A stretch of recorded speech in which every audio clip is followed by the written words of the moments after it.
Terrific. So we have a few questions that have come in. So you mentioned that with development minerals, government revenue do not have strong fiscal linkages. In the UK, they have an aggregates tax, which is then available for conservation development and other geology raising awareness initiatives. Is this done anywhere else, and is it something that you think could be beneficial if it was used elsewhere?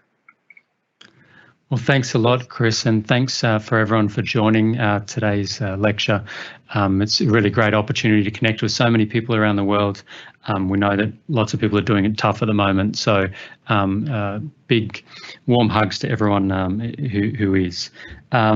Great question about taxation, and it's a bit of a conundrum, really.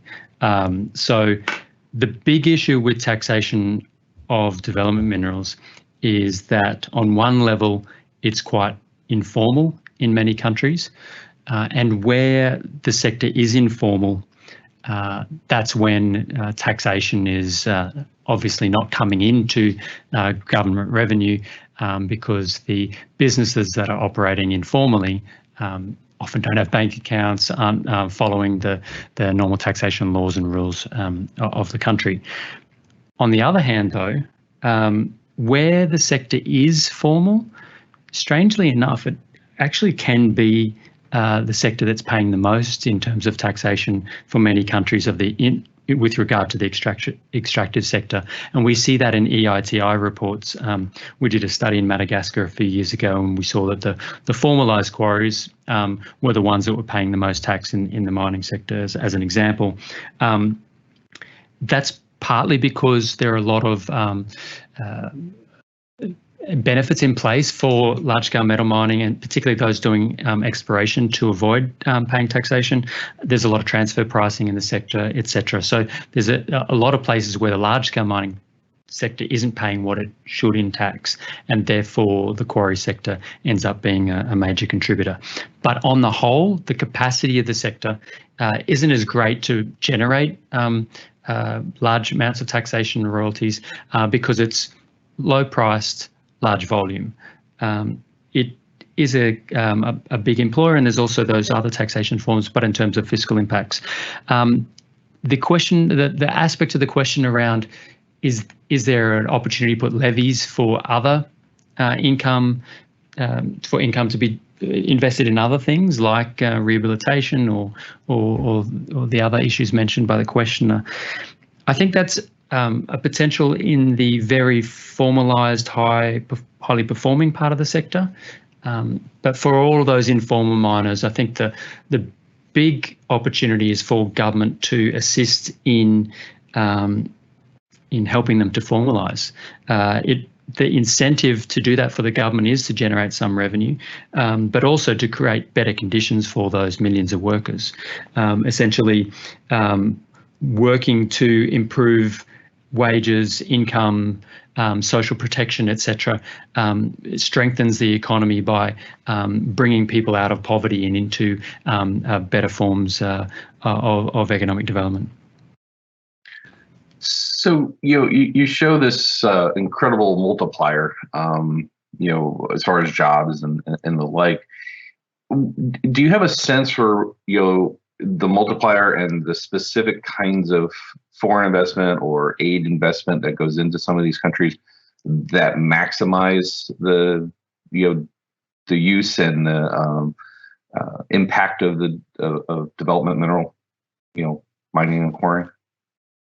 Yeah, so the numbers I presented weren't multipliers of jobs. These are direct jobs. So often you see in the large-scale mining sector, because the amount of jobs for large-scale mining is relatively low, it's often presented as the direct jobs plus the indirect jobs, with multipliers up to 10 sometimes, right? Here we've just presented direct jobs. We've not done studies of the multipliers. There are obviously, because you're capturing the whole value chain of that commodity within the country, you're getting jobs at the extraction level, the production level, the upskilling and product development, and et cetera, downstream, right? So it tends to be a large amount of people that are in the sector.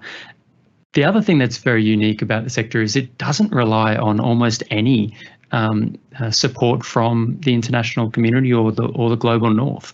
It's a sector that's driven by the domestic needs, so it's driven by the demand on the commodity at that local level. So it might be local housing, it might be production of limestone that goes into creating cement, etc. This is all mainly locally driven. It's mainly domestic investors that are investing in the sector. Now, there are a handful of multinational and large companies that operate in construction materials, particularly around concrete.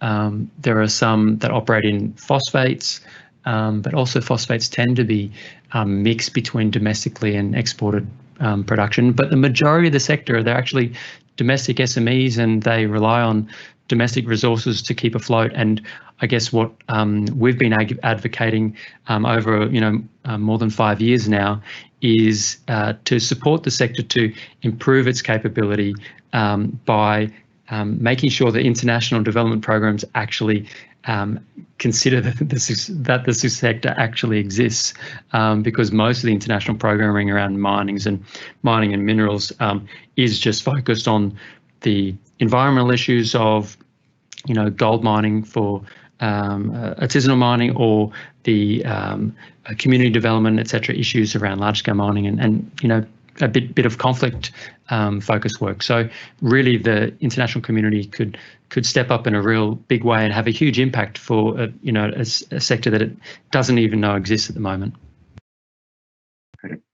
So do you see options for synergies between foreign investment, big scale metal mining, and local construction material mining, for instance, for fixtures for local sourcing of materials for infrastructure?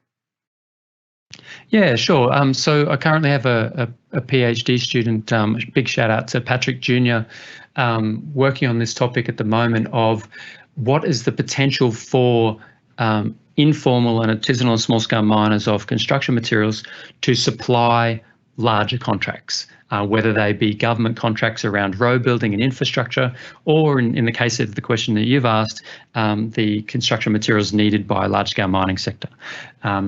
It's not just construction materials, of course. The gold sector, consumes huge amounts of lime, for example.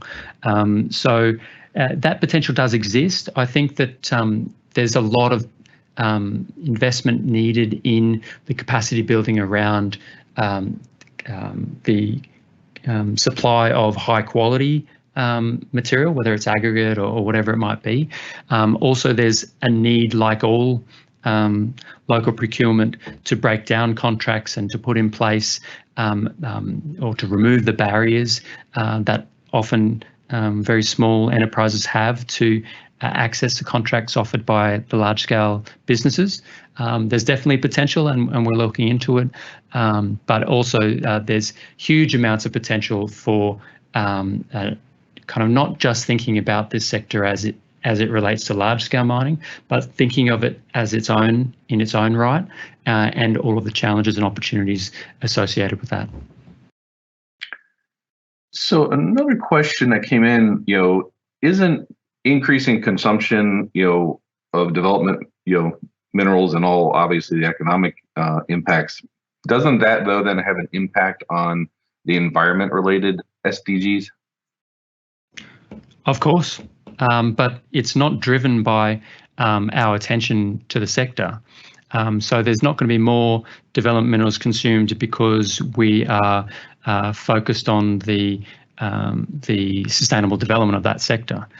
There's more development minerals produced because the world would like to construct more houses, build more roads. So it's a sector that's demand driven, and those demands are acutely linked to the basics of economies. So people aren't consuming development minerals so that they can advance a highly consumptive lifestyle, like we do in the developed world. People consume development minerals because they need to build houses and have transport and have basic infrastructure. So it's closer to the demand that's very closely associated with what we want to achieve in the Sustainable Development Goals, right? Now, having said that, there is a lot of huge challenges in the sector impacting negatively on plenty of the SDGs. There's a lot of child labour in the sector. The child labour that is in the sector tends to be families, so it's parents with their kids on site. It's not child labour of young youth being pulled out of school to go and work on finding a gemstone and changing their life. It's families growing up and using that resources of working in a quarry to put their kids in school anyway, right? So it is different in that sense. There's lots of challenges around occupational health and safety. Because quarries are dangerous places, and there is not a lot of health of PPE and protocols around production on quarries to keep people safe. It's has a lot of environmental challenges, but those challenges pale into insignificance when compared to the challenges of large-scale mining. That's largely because they're bulk materials. So you're mining a material, and all of the material that you're mining is the product. It doesn't generally have large amounts of waste left over. The material also generally doesn't contain hazardous materials in it. So in large-scale metal mining, typically associated with the ore body are sulfide minerals. That's the sulfide minerals are formed as part of the ore forming processes. Those sulfide minerals, when they're exposed to the atmosphere, exposed to water, they break down and they mobilize metals, right? So the big environmental challenge around metal mining tends to be that potential to impact waterways and have hazardous waste issues into perpetuity, right? Developed minerals tend to not have that kind of problems associated with them. What they do have is sedimentation, so mobilization of sediment outside of quarries into local waterways. Tends not to be a issue on a big scale. It tends to impact local waterways. There are issues around dust generation, again, local issues, but still environmental issues nonetheless. And if you're thinking about those quarries as hard rock quarries, then their environmental impacts are pretty similar to other forms of land development like housing, right? So in our minds, we should put it in the same frame of the fact that there are absolutely millions of houses built every year. We're not thinking about our own homes as major causes of environmental change and damage, right? Quarries tend to be, a smaller number of them in the peri-urban environments of large cities, right? So they have an impact for certain. Do they have the same scale of impact as other things? Probably not, right? Where we do see kind of on the larger end of the scale of environmental impact from the development sector is the extraction of sand and aggregate from natural waterways. So there's a bit of a mix of that in the sector. So you tend to have a mix of quarries and crushed stone supplying aggregate, terrestrial sand resources where you're extracting sand from not from a waterway, and then extraction from the river environment and marine environment. Where that's an ephemeral river, where it's a stream that dries up seasonally, there can be circumstances where you can extract that sand and gravel in ways that approach sustainable development. Where it's a perennial river or a waterway that is always flowing, or it's from the marine environment, I think you can get pretty acute environmental problems from that sand extraction that are very hard to rehabilitate. So the challenge is to move away from that extraction from natural waterways and into an organised system of hard rock quarrying. And we've been pursuing some of that ourselves. So yes, there are definitely huge challenges for the SDGs on the negative side of the ledger, but also we need to put that in the context of those challenges compared to all of the other challenges that we have around urban development, etc. What we don't have is some of the kind of very acute environmental issues that mining is famous for, which tends to be just large-scale mining of metals or the artisanal small-scale mining of gold. Great. So we have a couple, I think, questions that sort of build on that in a little bit different light. From the standpoint for the workers, a couple of questions that have come in related to are there processes to help improve the health and safety environments for these workers, especially in these small operations, and likewise, it seems that many women are employed in the area development minerals extraction. So, is that also an issue, and why it's not as widely recognized, and it's low pay, more like other female industries? Yeah, I think there's definitely, on that latter question, there's definitely an association here between the income generation potential of these commodities and the prevalence of women. There's also an association between informality in the sector and the presence of women. So where the sector is highly formalised, that tends to be dominated by men, including in the developed world, right? In small island developing states, typically the quarry sector is formal. And we see in places like Fiji, the level of number of women in the sector is like 4%. I think in Jamaica, it's a figure around 10 or 12%. I can't remember the exact, but it's around that figure. Whereas in Uganda and Zambia and other places, you're getting up to the 40, 50%. And for some commodities like salt in Uganda, I think it's around 60 or 70% mark, right? So there's definitely an association between the informality of the sector and the larger numbers of women, and also the fact that the sector is a lower income generating potential. So it tends to be that it is dominated by women. The reason why it's not recognised as being a highly female dominated sector is that the whole sector is totally invisible, right? It's that we don't tell stories about it, we don't research it, we don't even consider it in international development programming, right? So with greater visibility, I think we will have better results in terms of recognition. What we do see on the very, very positive side is that women's mining associations over the last 5 to 10 years have really grown in strength. So across Africa, there's a whole network now of women's mining associations at the very local level, through to national level and a pan-continental organisation. And it's a highly organised, highly supportive framework, and they're achieving a lot of big things. And so with that greater level of organisation will come greater visibility. And we're also seeing those women's mining associations play truly supportive roles in terms of supporting their membership for things like upskilling, access to inclusive finance, access to training on health and safety, access to markets. So with better organisation at the quarry site level through national and continental level, what we're seeing is greater levels of service provision of associations to their miners, and with that capacitation. Now, where we can improve and how we can, go to that first part of your question of processes for occupational health and safety and the like, I think governments can play a role in creating incentives for formalisation of the sector by supporting them with capacity building training, enterprise skills development, and occupational health and safety. Ultimately, it's going to be at the quarry site level and cooperatives that define better safety standards and will define their own way of working that's better. I think that's likely to be the biggest driver of change, at least in the short term.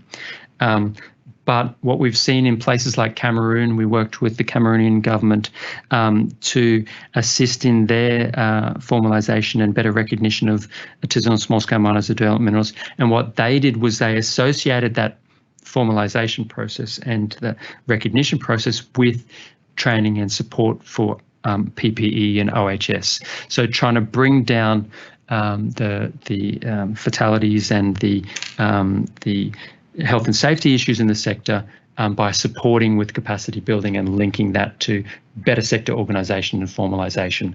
I think there's definitely a pathway there that we can see through investment in education and capacity building, some results come in those neglected impact areas. Great. And so two questions came in specific about the Democratic Republic of Congo. wonder if you can comment on, recognizing that that is an area very specialized in metal mining. What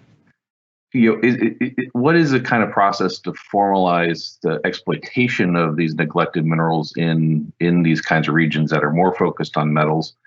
And likewise, in that area, a lot of it is probably artisanal. Isn't that fairly inefficient? And given that inefficiency, how do these folks actually make a profit and sustain their operations? Yeah, great questions. Okay, so I'll probably take the latter question to start with, and you might remind me of the first question when I forget it. But the latter question, is this a highly inefficient sector? I think it comes down to your definition of what efficiency means, right? I think it's highly efficient at distributing wealth and providing income opportunities for a large number of people in poverty.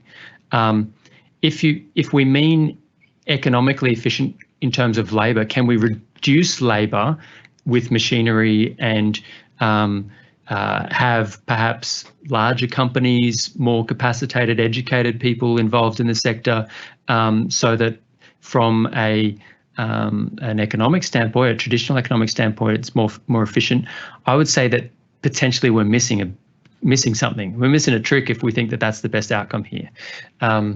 Really, I think what we want to see in a sector, at least from my perspective and all of the miners that I spend a lot of time with, is a sector that creates greater dignity than it currently has and greater income generating potential than it currently has, but not a sector that removes people from it and is mechanized and is dominated by already wealthy and capacitated businesses, right? So how do you do that? How do you create a sector that has better dignity, better incomes, so that it can transform large amounts of people? I think it still needs to be labour intensive, because let's be honest, the cooperatives that are currently mining those resources, that's their resource to mine, right? Working with those cooperatives to have better organisation at the quarry site level, to regularise their activities, to get bank accounts, to get access to inclusive finance, to get access to better markets. Doing that by becoming formal, you'll be able to sell to more traditional markets, and those traditional markets potentially have greater prices associated with the commodities. By having better standards of occupational health and safety and environment and geodata and all sorts of other issues on site, will create a better workplace. By having, instead of thinking of it as a child labour problem, thinking of it as a child care problem, by providing services or creating opportunities for businesses around quarries to care for children and take them out of the quarry site, that could also increase the potential for women to have greater opportunity on the mine site. And so really it's about thinking of the way that the sector is structured at the moment, but enhancing it so that the incomes increase. We do know, though, that incomes in the developmental sector are much higher than in the farming sector in most of the countries of Africa and other parts of the developing world, right? So miners are moving into this space because it provides them opportunity, not just because this is the bottom of the rung in terms of provision of jobs, right? We also know that the miners that are working in this sector are not generally migrants. They're generally very local people, and they're working in the sector for longer periods of time. They're not coming in and out of the sector. They're generally in the sector for sometimes their whole careers, right? So we know it's a sector that's providing long-term livelihoods for people in a lot of circumstances. That doesn't mean that those livelihoods can't be significantly improved. They should be, but it is a sector that people are moving into because they want to generate the income for their families and their communities, right? And we also know that lots of farming communities use quarrying as a means for livelihood diversification. So a lot of miners are involved in both activities. Depending on different seasons, they'll be doing different things. If it's a wet season, sometimes it's hard to transport quarry goods, so they won't be involved in doing those activities during that period, right? So miners are involving themselves in this sector because it provides them a livelihood. The question is, do we want to work with those miners to assist them to chart their own vision of development by connecting them with each other and capacity building around all of the core areas that could help their business development? I think your first question was kind of hinting at, is this an onerous sector? Should we be promoting something that people are involved with that is a very difficult job to do? The kind of conundrum of that question is that we're actually not promoting the sector's existence. The sector exists because there's demand for these materials that are needed for basic development. What we're promoting is recognition of the sector and visibility of the sector so we can address the issues that are in the sector, right? And that's a different question. There's nothing that I will do in my lifetime or any program that would work on this will do that would have a major impact on the demand for these materials. There's already huge demand. It's the major, commodities that are mined in the mineral sector, right? What impact we could have is the circumstances under which this material has been mined and the livelihoods and development ramifications of that. The second answer I'd have to that question is this is a sector that I myself do activities in, right? So I think we need to walk the walk on this kind of stuff. So my home, is the first in Australia to use a polished slab that is made up of mining waste as a geopolymer. I cobblestoned my house with recycled cobblestones that were first put down by convicts in Melbourne, Australia in the 1860s, right? And I did all that cobblestoning myself. So I think as development practitioners, we need to know the sector, we need to be involved in it, we need to know how onerous it is to cobblestone and how empowering it is to have finished cobblestoning around your house and feel really great about the fact that it looks great, it's durable, and hopefully it lasts another couple of 100 years. Great. Are there any mechanisms that link the construction, industrial, mineral sector participants in developing countries with the folks in the same sectors in the developed countries? Yeah, super question.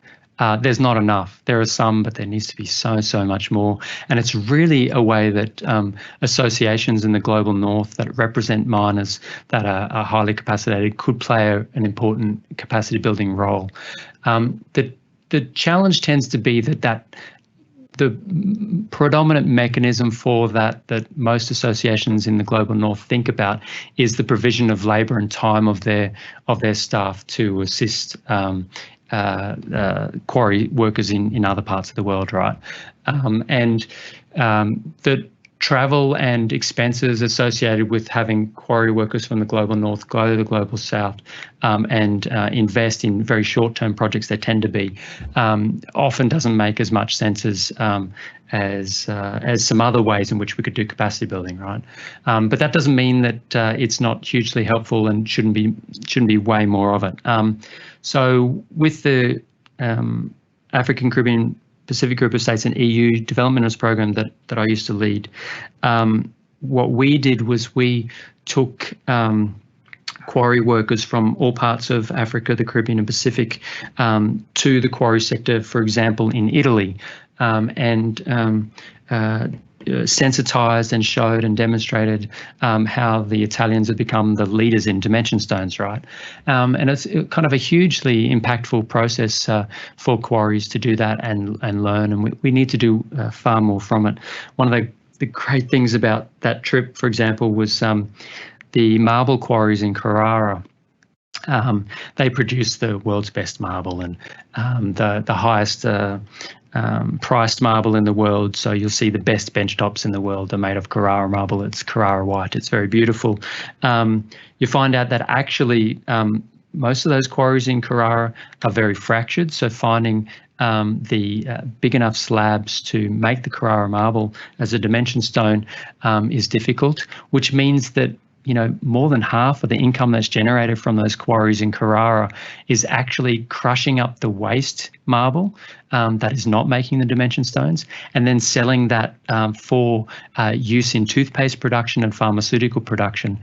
So for those quarries, most of the income generating potential is waste management and balancing what is the product for dimensional stones, what is the product for nominally, what would have been waste, and now is finding markets in toothpaste and pharmaceuticals, because toothpaste is made of crushed limestone and crushed marble, and it's something we don't realise we do every day, but kind of critical to the health of our mouths. Great. So you talk about building exposure and awareness even within country, but would this be inviting potentially the government to regulate this field, which very well could bring a lot of bureaucracy and deter the small scale players in places like Africa? So have you looked at this issue at all, that increased government intervention could actually negatively impact? So we've spent the last 5 years doing capacity building and training with very large numbers of small and medium-sized enterprises. Something in the vicinity of 20,000 people have been involved in our capacity building. We've done studies in 6 countries and censuses in a number of countries, I think 3 or 4 countries now, to get a handle on who's involved in the sector. So that's working with government and quarry associations to better understand the size and scale of the sector. We've done a lot of market studies and value chain studies to assist to provide new markets. We've worked on developing capability around geodata so that artisanal small-scale miners have access to that kind of information that's important for investment decision-making. We've helped with sustainable finance, and we worked with Africa Guarantee Fund to provide new sources of finance specifically for quarry workers at low rates. And we've worked getting to the question with governments to improve the policy environment and to do policy and legal reform. Now, in the global north, we tend to equate regulation with over-regulation. We think that that creates business disincentives. I think there's definitely potential if the quarry sector is formalised and quarry acts are put in place, or development minerals legislation is put in place that isn't cognizant of the special needs and circumstances of the quarry sector. But we've now have plenty of examples in countries of legal and policy reform for development minerals that does take into account the needs of the sector.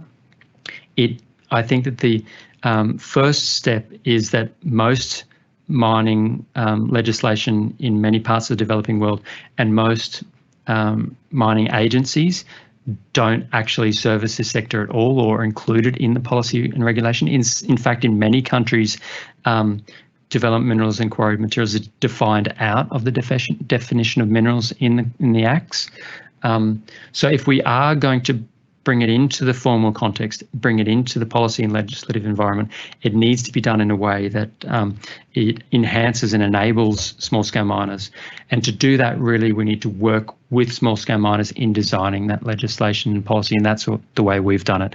I don't think there is an effective way in which people that are not in the sector should speak for the sector and get good outcomes. We should be supporting and empowering quarry workers to have better organisation and therefore have better engagement with governments in the process of formalising and regularising the sector through policy and law.